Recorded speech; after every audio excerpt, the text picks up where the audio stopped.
Di tahun 2003 sampai 2008 saya tidak pernah memungut untung sama sekali gitu.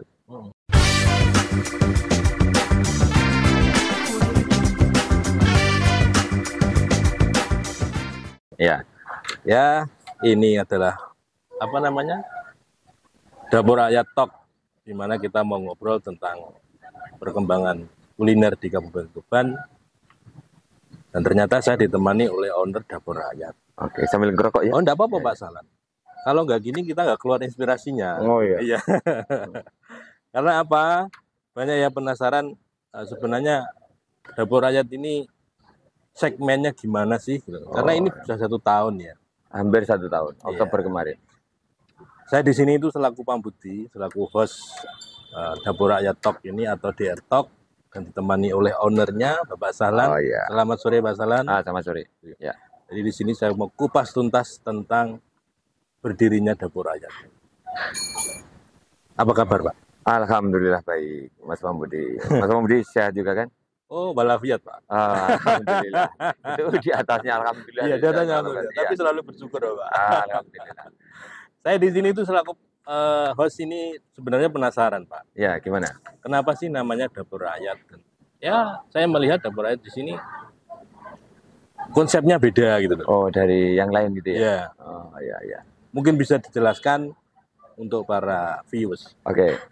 Jadi dulu itu sebelumnya saya di kuliner itu kan bukan background saya Mas. Jadi saya sebenarnya backgroundnya itu di luar itu. Nah, karena ada teman-teman yang kepingin bekerja gitu. Pak, ayolah Pak bekerja Pak gitu. Kerja apa gitu?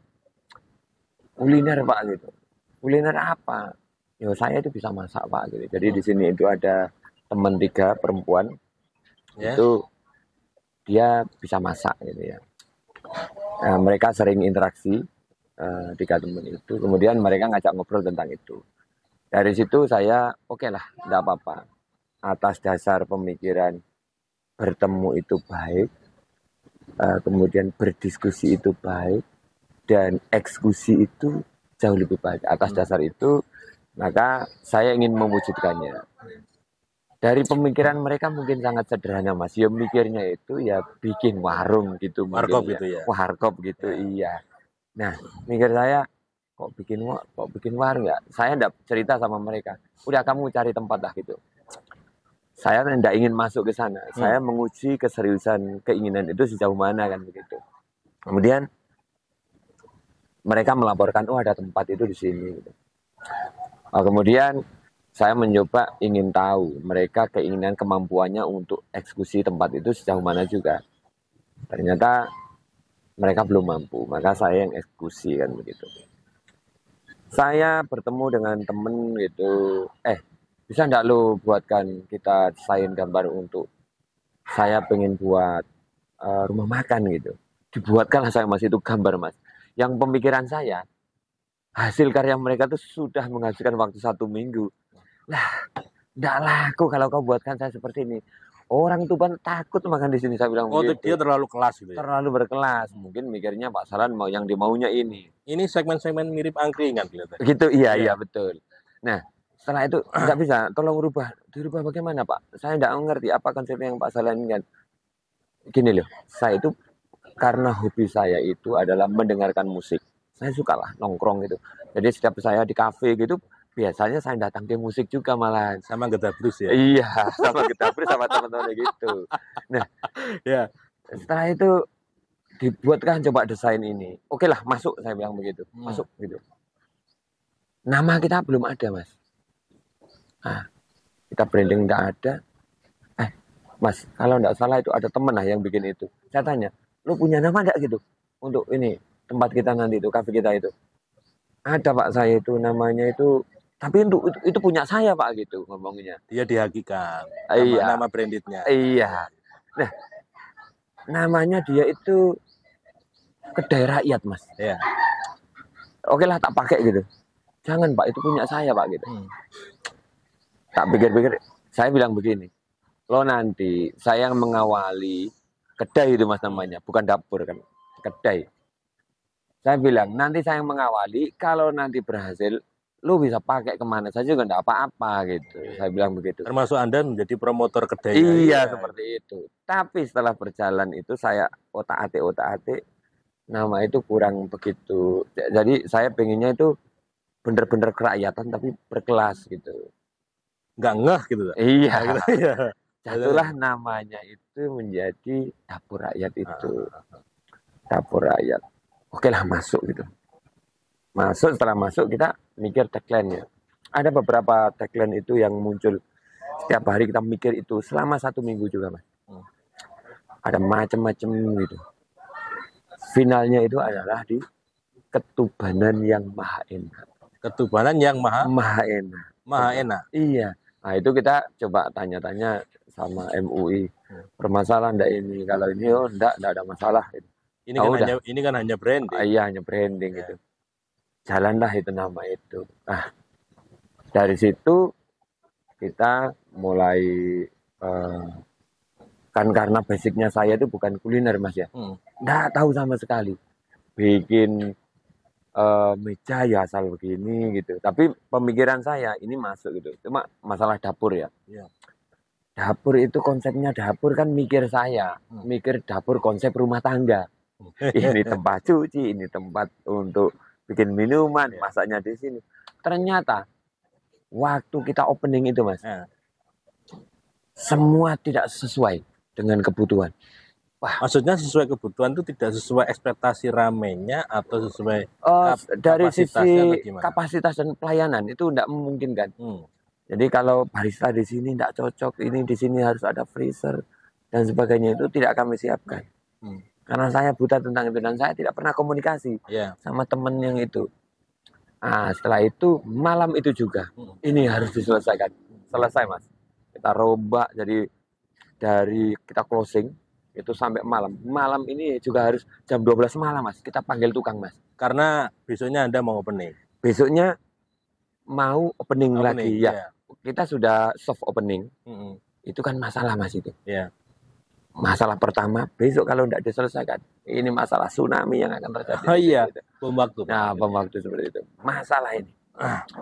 Kemudian saya konsultasi sama teman, oh Pak ini harusnya begini Pak, begini Pak. Nah, oke, kita jalankan. Malam ini juga harus diselesaikan. Sampai jam 3 pagi. Keesokan harinya Anda baru opening? Iya, baru dilanjutkan lagi. Alhamdulillah masa terselesaikan. Ternyata di bisnis kuliner itu tidak sekedar kita itu jualan saja. Banyak hal yang harus dilakukan itu terkait kreativitas. Sepanjang orang itu berpikir kuliner itu bukanlah kreativitas, maka akan mandek ternyata. Nah, seperti itu. Alhamdulillah lah, jalan seperti ini. Nah, kita sering kalau misalkan ada kritik dan saran dari teman, kita evaluasi lagi. Kemudian kita benahi begitu. Karena kelihatannya dari beberapa teman yang punya kuliner, artinya dia mempunyai beberapa konsep yang menarik. Artinya taste dan sebagainya itu kan dirahasiakan. Berarti Pak Salan langsung dor gitu ya? Iya. Bisa dikatakan tidak terlalu banyak kajian. Ilmu apa ya, Mas? Ilmu ngawur, Mas. Ilmu pokoknya itu. Iya, pokoknya. Iya. Pokoknya buka gitu. Iya, pokoknya masalah buka. hasil dan audit nanti belakangan lah gitu. Tapi setahu saya memang terlalu banyak teori itu kalau tidak dijalankan juga omong kosong. Oh gitu. Bukannya teori itu dipertimbangkan sebagainya, bukan ya? Nanti masalah itu akan mengikuti lagi dan penyelesaian juga akan mengikuti juga. Nah, jadi saya punya kepercayaan begini. Kesuksesan itu bersembunyi di balik kegagalan. Bukankah di balik masalah itu ada kesempatan? Kesempatan itu kalau dilakukan tidak hanya sekedar teori, maka kemungkinan terjadi kesuksesan itu akan ada. Saya rasa seperti itu. Politis banget ya. Kalau nanti cuma teori-teori, saya rasa jawaban dari setiap persoalan itu ada di masalah. Iya. Masalah diselesaikan, nanti ada lagi, masalah lagi juga ada. Pasti berkembang seperti itu. Itu namanya, saya punya termasuk kemampuan kita itu, kita harus berkreativitas tinggi itu ternyata memang seperti itu. Karena begini Pak Salan. Ya. Untuk dapur rakyat ini kan saya rasa sudah 1 tahunan lebih ya, 1 tahun belum ya. Baru 10 bulan. Selama Anda membuat dapur rakyat ini, Pernah nggak hal terburuknya itu di bagian apa gitu? Karena begini, membuat usaha itu kan tidak harus semulus mungkin tuh. Trouble-nya dari beberapa sektor lah. Ya. Yang Pak Sahlan rasakan ini sampai ini. Oh ya. Minim aja lah, minim aja lah. Dapur Rakyat itu dulu kita buat segmen itu menengah ke bawah, Mas. Medium. Ya. Tapi ternyata, mohon maaf sekali, yang datang itu tidak seperti itu. Ternyata beberapa hedon-hedon ya datang. Ya. Jadi dia menengah ke atas yang datang. Maka apa yang dulu saya harapkan, bapak-bapak, ibu-ibu, kalau mau sarapan pagi, nongkrong, bungkus dan sebagainya, Dapur Rakyat tempatnya gitu. Ya. Tapi ternyata orang melihat Dapur Rakyat itu kelasnya menengah ke atas. Asumsi publik demikian. Asumsi publik seperti itu. Padahal di sini kami itu menyediakan loh ya. Dari panggung saja itu, panggung kita itu, kita namakan panggung rakyat. Seluruh masyarakat Tuban itu kita persilahkan untuk memanfaatkan panggung itu. Panggung musik ini bisa dipakai untuk segala macam lah kegiatan, itu bisa dari anak-anak sekolah, kita siapkan semua di sini. Tapi karena mungkin teman-teman itu agak sungkan ya Mas ya. Jadi yang berani manggung memang kelasnya beda memang. Iya. Tidak semuanya gitu. Orang mau nyanyi saja harus ada perhatian khusus Mas. Iya, mungkin kan asumsi publik itu melihat tempatnya, ya mohon maaf karena ini mau dibuat angkringan dan sebagainya kan kita belum tahu Pak. Iya. Asumsi publik ini rumah makan. Iya. Rumah makan. Iya. Hal tersulitnya itu nggak ada ya? Hampir tidak ada. Cuma kita yang sekarang kita pacu lagi adalah marketing. Jadi dalam hal sehebat apapun kita dalam penyajian Mas. Misalnya nih kita ahli masak, sejauh itu tidak mampu ditangkap oleh customer, maka menariknya di mana? Berarti Anda ini lebih peka dalam hal untuk menggait customer untuk kesini. Oh iya, harus seperti itu. Strategi ini kan harus dirahasiakan Pak. Oh gitu. Iya. Karena untuk kompetitor nanti bisa diambil juga gitu. Ya, anggap saja itu kita berlomba-lomba saja. Gitu kalau ya? saya seperti itu. Tidak terlalu yang menyembunyikan itu tidak. Iya. Ya memang seperti itu. Jadi halal kayak tadi saya diskusi gitu. Halal apa saja yang kira-kira menjadi pemikiran kita itu harus kita tulis hari ini. Dan besok kita eksekusi. Besoknya lagi setelah eksekusi kita siapkan lagi hal baru apa yang harus kita lakukan. Kalau memang hal itu sudah dirasa baik dan masih bisa bertahan, lakukan itu. Saya di sini termasuk kagum ya, karena begini. Dapur Rakyat ini bukanya kan pas era pandemi Pak. Setelahnya Mas sebetulnya. Maksudnya artinya kan proses endemi. Oh iya. Di situ kan banyak perubahan bagaimana siklus ekonomi itu mau masuk. Iya. Rumah makan yang terdampak banget Pak. Sangat sekali waktu itu. Menyikapinya Anda gimana itu? Ya sesantai mungkin atau gimana? Saya dalam hidup itu menikmati saja ya. Jadi apa yang membuat saya bahagia, meskipun harus beresiko tinggi, perjuangan berdarah-darah misalnya, itu saya lakukan. Rasanya seperti itu karena tak pikir dalam hidup itu apa gitu. Dalam hidup harus ada pencapaian. Kalau cuma biasa-biasa saja, ya kita dirasa cukup bangun tidur makan. Artinya tidak ada karya yang ditorehkan. Tidak ada karya, yaitu rasanya tidak enak rasanya. Iya. Seperti itu. Ya nanti kita kan bisa obrolan antar teman itu nanti mampu mencetuskan satu gagasan baru. Saya rasa baik Mas. Iya. Termasuk seperti ini itu kan bisa nanti dengan bisa ada gagasan apa yang mungkin bisa kita eksekusi, kita wujudkan, tidak hanya sekedar angan-angan saja. Boleh. Ya, seperti itu. Karena ini Dapur Rakyat ini saya lihat ramainya malam, sore dan malam karena pagi belum siap juga. Ya. Pagi itu termasuk masalah tapi yang bukan yang sangat gitu ya. Bukan vital ya. Ya bukan vital. Karena memang sudah mulai bergeser. Dulu kita pengennya itu masyarakat Tuban itu kan kita itu mikirnya gini, kita mau menyediakan tempat untuk nongkrong makan pagi sarapan untuk warga masyarakat. Kalau waktunya hujan juga ada kehujanan. Biasanya kan kalau di pinggir jalan gitu waktunya hujan kan hujan Mas, tidak nyaman. Di sini itu bisa leluasa gitu mikirnya kita. Tapi ada sebagian yang memang sudah memberikan kelas bahwa dapur rakyat itu kelasnya itu ke atas. Ya sudah, kita terima saja itu. Kita terima. Tapi sebetulnya ini untuk seluruh kalangan, Mas. Sebetulnya. Rata-rata di sini all muda dan sebagainya ya bisa. Ke sini semua. Ya ke sini semua. Bisa keluarga juga. Iya, anak-anak sekolahan yang dulu mungkin agak sungkan ya gitu. Sudah mulai memberanikan diri. Ya. Yang paling digemari itu kelompok-kelompok, Mas. Yang paling menggemari di sini kelompok-kelompok ya. Kelompok apa komunitas? Komunitas. Ya, komunitas itu yang menggemari di sini. Kayak hari ini nanti itu komunitas orang-orang tua. Di hari Oldies ini. Oldies. Nah, mereka itu nanti seakan-akan happy gitu ya. Lupa masalah mereka nanti itu. Nanti malam. Saat malam. Saat malam. Itu kan tidak tahu. Kita tahu. Jadi kita itu memfasilitasi itu. Sarana prasarana. Iya, seperti itu. Luar biasa. Dan di Dapur Rakyat Tuban itu satu-satunya rumah makan yang memfasilitasi itu tempat bertemunya komunitas untuk saling bertemu, komunikasi, berbicara tentang bisnis, banyak hal gitu ya. Di sini tempatnya. Mereka bisa enjoy. Ya semi-semi angkringan lah. Iya, semi-semi angkringan. Ya, makanya kita ngobrol sambil ini, Mas. Tidak apa-apa. Ya.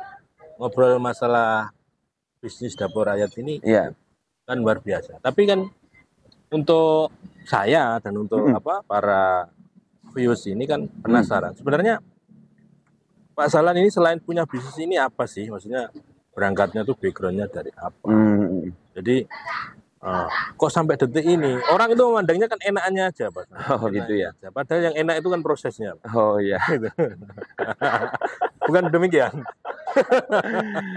Sejarahnya itu ya sepanjang usia saya itu jadi sejarah ya. Kan masih muda tuh, Pak. Udah. Tapi serasa saya sih muda ya. Kalau saya hitung-hitung, oh ternyata usia kita sudah sekian ya gitu. Nah, dari kecil kita ya, dari kecil kita itu sudah dalam satu kondisi yang tidak seperti orang-orang yang lain. Jadi kita itu kan terlahir dari kondisi yang tidak ada, Mas. Kurang beruntung gitu lah. Tapi tetap ada syukur alhamdulillah gitu. Jadi di usia kecil, ayah saya itu sudah mengajarkan secara langsung bagaimana cara bertahan hidup. Dari kecil kita sudah diajak keluar pulau. Di sana. Oh gitu ya? Iya. Trans ya? Iya, seperti itu. Ya, itu tahun 80, Mas. Tahun 80. Kemudian saya waktu itu masih kecil, Mas. Tapi saya ingat ya. Jadi saya hidup di sana 2 tahun itu ingat. Itu memoris dalam hidup Anda? Iya. Usia saya di sana, usia saya di sana 3 tahun kayaknya. Saya itu ingat masa kecil usia saya. Anda 3 tahun? Apa proses Anda 3 tahun? Proses di sana cuma 2 tahun. Oh gitu. Jadi saya usia 3 tahun diajak ke sana. Waktu berangkat saya tidak ingat ya. Di mana itu? Di Banjar, Kalimantan. Di sana usia saya berangkat 3 tahun, di sana hidup di sana 2 tahun. Saya ingat sekali kehidupan di sana. Ya seperti itu. Punya tetangga saya jaraknya 500 meter baru ada tetangga. Kita hidup di sana. Saya namanya Tran itu kan ya jauh-jauh. Jauh-jauh. Ngapain di sana, Pak? Karena Bapak itu kan tidak ada lahan, Mas, untuk bertani. Jadi dulu Bapak itu mengerjakan lahan punya teman, warga gitu. Ngelola. Sistemnya seperti apa saya kurang tahu waktu itu, karena waktu saya masih kecil. Karena tidak ada lahan juga mungkin waktu itu pemikiran pemerintah di era Pak Soeharto itu adalah penyebaran penduduk ya. Maka kita dibawalah ke sana itu. Di sana yang dikerjakan itu yang ngelola ini, Mas, perkebunan. Perkebunan di sana itu. Apa sawit itu? Waktu itu yang kita tanam cengkeh, Mas. Saya ingatnya sudah mendekat kalau tanaman tentang itu. Karena saya masih di usia anak-anak, di usia 2 tahun ke 3 tahun itu kan belum bisa membantu ya. Masih lari sana sini. Tapi setahu saya itu pohon cengkeh yang di sana. Dan di sana itu dikasih lahan kalau tidak salah 2 hektar untuk dipekerjakan. Tapi keluarga saya, saudara saya kan banyak ya. Berapa bersaudara? Saya 9 bersaudara. Anda dari ke yang ke? Saya ke-8. Masih punya Kakil adik ya? satu. Ya, punya adik lagi satu.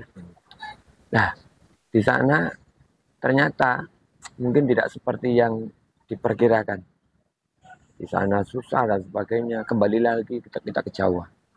Kita ke Jawa, bapak saya karena basicnya dagang, bapak saya bekerja, kita anak melihat, meniru gitu ya.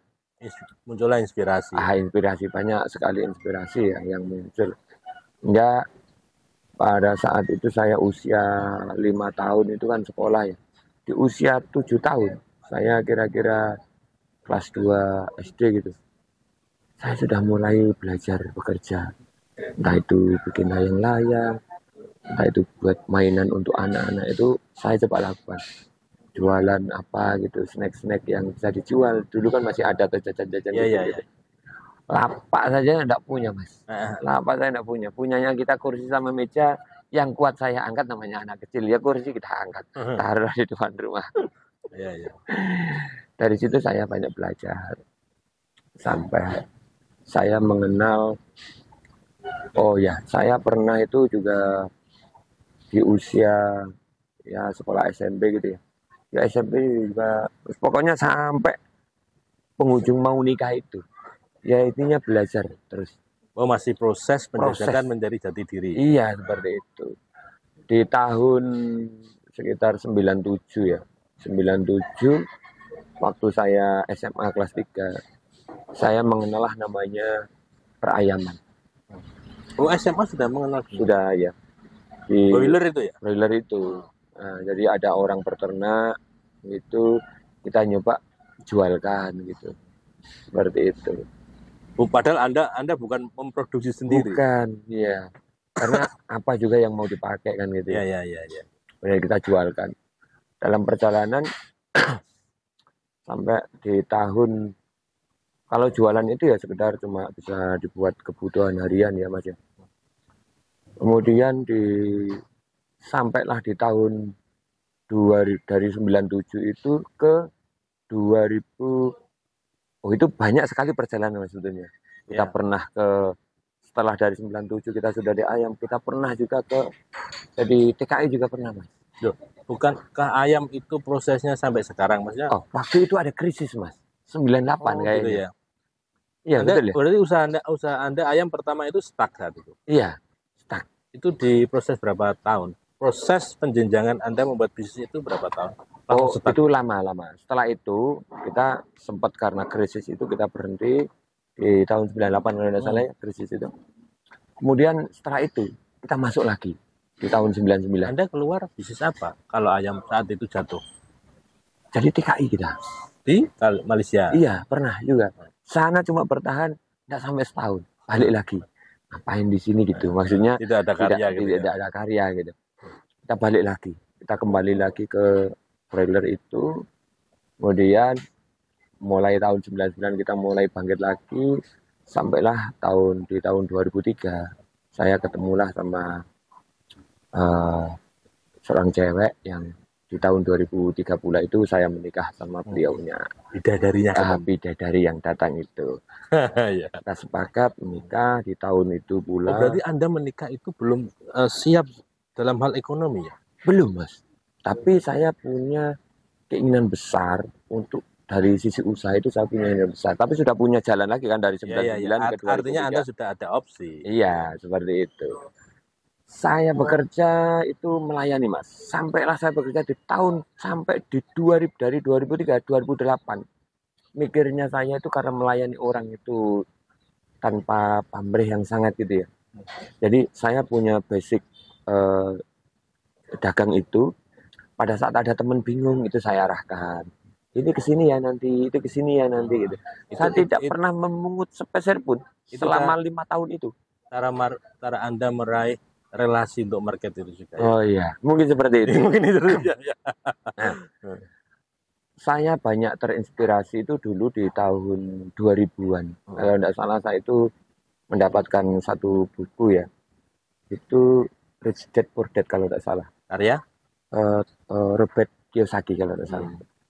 Saya coba pahami gitu, setiap kita baca besoknya kita laksanakan, kita baca kita ternyata buku itu bagus Mas. Hal itu yang buat Anda bersemangat. Iya. Oh, saya semangat tentang itu.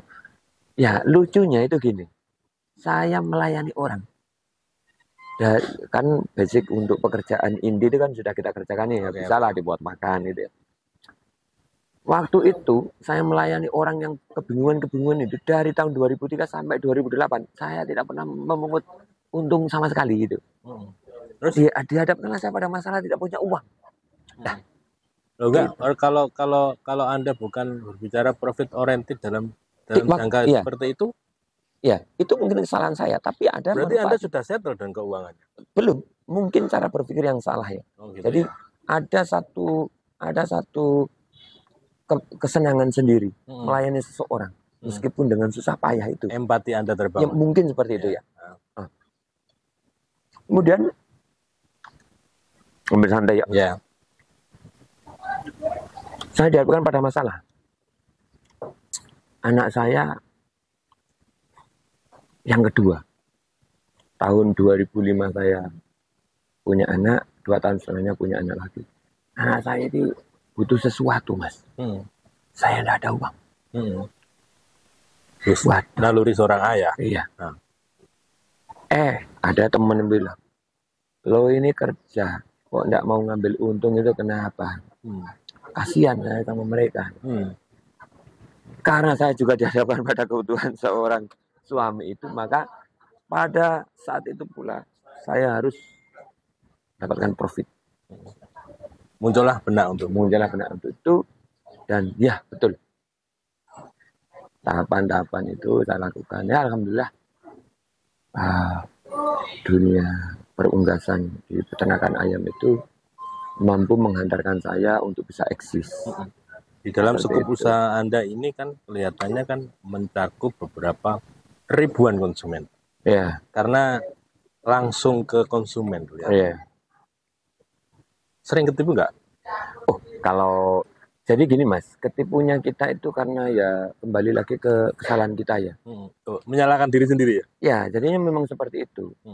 Tapi ini mungkin bukan saya mencari pembenaran. Proses kematangan diri itu, saya rasa banyak yang melewati hal itu. Ya. Saya rasa. Bagi pelaku usaha adalah ditipu itu adalah seni. Iya, seperti itu. Jadinya kita ketawa-ketawa saja gitu kalau ingat. Oh iya. Banyak sekali orang datang. Level gini. Iya. Memang seperti itu. Jadi kadang kalau kita ingat itu suka ketawa-ketawa sendiri. Asik ya Pak? Asik sekali. Saya menikmati seluruh perjalanan. Jadi saya percaya bahwa tak ada satupun itu sesuatu yang tidak. Jadi gini, dalam hidup seseorang itu, kalau pernah membenci sesuatu, suatu saat engkau akan bersujud syukur tentang kejadian itu. Oh, ini itu lebih ke sebab akibat. Ya, lebih pada, tapi sesungguhnya pada akhirnya itu ya pasti meskipun sesuatu itu sangat tidak kita senangi gitu Mas. Memang sesuatu itu pada akhirnya kalau seseorang itu sadar betul akan sangat bersyukur tentang kejadian itu. Contoh. Saya pernah mencoba bertanya pada Tuhan itu dalam hati. Saya itu ditipu orang. Ya Tuhan, ini tentang administrasi ya. Jadi saya pernah bisnis sama orang. Orangnya itu saya bilang begini, lo hitung-hitung sendiri lo punya kekurangan berapa. Lo transfer. Iya, terserah lo mau hitung berapa. Yang jelas saya percaya sama lo gitu ya. Jadi setelah pemikiran saya itu, karena saya percaya sama orang, ternyata yang terjadi dia bukan menipu, tapi dia salah administrasi Mas. Anda tapi berasumsi lain saat itu. Saya tidak berpikir apa-apa asalnya. Asalnya kita baik-baik saja loh. Yang signifikan gitu. Itu akan menjadi bahan evaluasi dalam bisnis Anda. Betul. Jadi maka kalau ada ustadz bilang tiada kata yang pantas kita ucapkan pada hari ini selain rasa syukur, itu sangat betul sekali. Kita menikmati ya perjalanan hidup ini. Benar-benar ya Karena titik kepuasan seorang itu katanya sih, Iya. katanya teman-teman. Untuk melewati fase sampai saat ini, Anda bercerita itu adalah menjalani hidup ini. Iya. Menikmatinya seperti itu. Katanya demikian. Iya. Tapi kita kan juga tidak tahu, Pak. Sampai saat ini, saya melihat bisnis Anda ini kan dibilang top share ya. Makanya ini akan menjadi barometer bagi yang melihat video ini, Pak. Yang mana kisah-kisah inspiratif Anda ini di level ini akan menjadi acuan bagi para pengusaha muda. Sekarang banyak-banyak pengusaha. Semoga saja begitu. Karena pengusaha muda itu rata-rata berpikirnya ada yang instan, ada yang menghargai proses, ada yang kuat. Iya. Tapi benar nggak sih menjadi pengusaha itu harus menyandablek dulu? Dablek artinya dablek bagaimana kuat dulu? Gitu loh. Ya. Bontang banting kuat gitu seperti itu. Ya, tapi kalau sepanjang dia tidak punya kreativitas. Ini tanda poin positif loh, Pak. Ya. Dablek positif loh ya. Jadi hidup itu harus memang terencanakan, Mas. Kalau tidak, maka kita tidak punya arah yang jelas maunya bagaimana. Meskipun tidak semaksimal seperti apa yang dia rencanakan, tapi setidaknya mendekati lah. Seperti itu. Jadi saya rasa untuk teman-teman para pengusaha muda itu kita sarankan melatih diri untuk berkreativitas dan berani menjalankannya. Paling tidak kolaborasi bareng. Iya, kalau sendiri ya zaman sekarang itu kayaknya sih bisnis itu harus nggak bisa sendiri, harus kolaborasi ya. Ya kolaborasi. Kalau mengandalkan diri sendiri saya rasa itu sudah usang. Jadi harus menggabungkan dari beberapa elemen pemikiran teman-teman itu supaya nanti kuat. Gitu. Karena teman-teman itu hitungan konsep realita nggak sama, akhirnya kecewa. Makanya saya bilang bener nggak sih kita harus dablek dalam tahan banting, maksudnya seperti itu. Saya rasa kalau ingin kuat bener itu harus bener dari bawah, Mas. Saya rasa. Jadi kayak misalkan bisnis kuliner begini ya. Saya sarankan jangan langsung bikin. Bekerja dulu lah di sini. Eksperimen dulu. Iya, eksperimen dulu di sini. Nanti setelah lu tahu masalah dari depan sampai belakang itu, silakan. Kita sampaikan juga sama teman-teman karyawan di sini. Kalau teman-teman itu mau membuat usaha baru, misalkan punya inspirasi, pahami dulu di sini itu. Apa sih yang dikerjakan di dapur, barangkali itu jadi inspirasi kalian. Pahami semua. Setelah itu sampean mantap, silakan.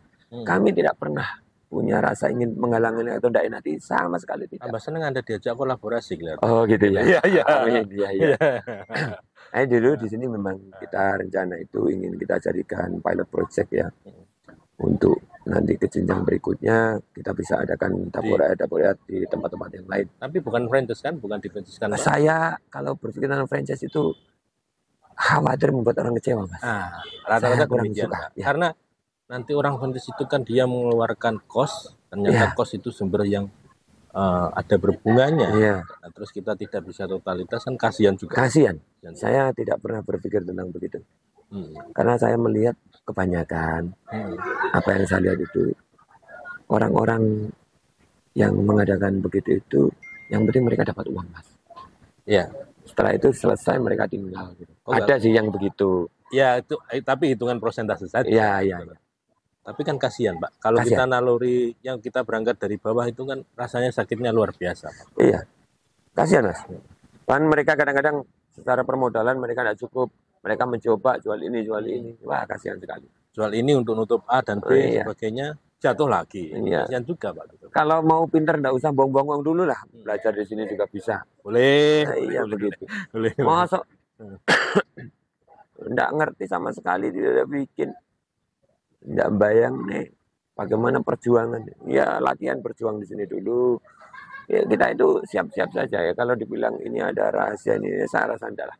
Ya, karena orang itu kalau sesama pelaku usaha itu etika itu nomor 1, Pak. Gitu ya. Ya, katanya demikian. Saya juga enggak tahu ini. Gitu aja. Ilmu anyar. Oh gitu ya. Bukannya semua itu sudut pandang kita dari etika dulu, Pak. Ya. Ya mungkin kalau teman-teman ingin kolaborasi dengan Pak Sahlan, Ya, boleh. ya silakan mampir aja ke Dapur Mampir ke Rakyat. sini. Jadi artinya Dapur Rakyat ini adalah Barangkali bisa open, jadi inspirasi ya. Pak saya manggilnya Pak apa Om? Mas saya lah. Oh gitu ya. Usia Mudah kita hampir sama. banget ya, gitu aja. Mudah. Ini open minded, jadi orangnya humble, jadi ya seperti ini. Kita asik-asik ngobrol, tidak ada tendensi apa-apa. Kita saling berkolaborasi, kita saling berfungsi bagaimana kita berkembang bersama gitu. Iya. Memberikan peluang-peluang usaha bagi masyarakat umum. Iya, sip begitu. Gitu. Mungkin demikian Pak Sahlan. Kita sudah ngobrol berjam-jam nih. Bermenit apa jam ini Pak Sahlan? Oh, 45 menit. Itu udah luar biasa. Kita ngobrol sudah habis satu gelas apa cingkir ini. Baik, sampai di situ saja kita ngobrol tentang kita ini adalah talk show pertama di Dapur Rakyat, namanya DR Talk Show ini. Ini adalah wadah untuk bincang-bincang positif. Iya, Mas Pambudi. Bincang-bincang positif. Saya di sini selaku Pambudi mengucapkan terima kasih, dan selaku ownernya Pak Sahlan siapa ini? Salah saja. Pak Sahlan. Sangat mudah pokoknya. Oh iya. Katanya begitu. Boleh. Gampang menjadi Sahlan. Tidak pernah mempersulit seseorang. Oh iya. Saya ucapkan terima kasih. Oke. Di DR Talk Show yang episode berikutnya. Oke. Sampai jumpa.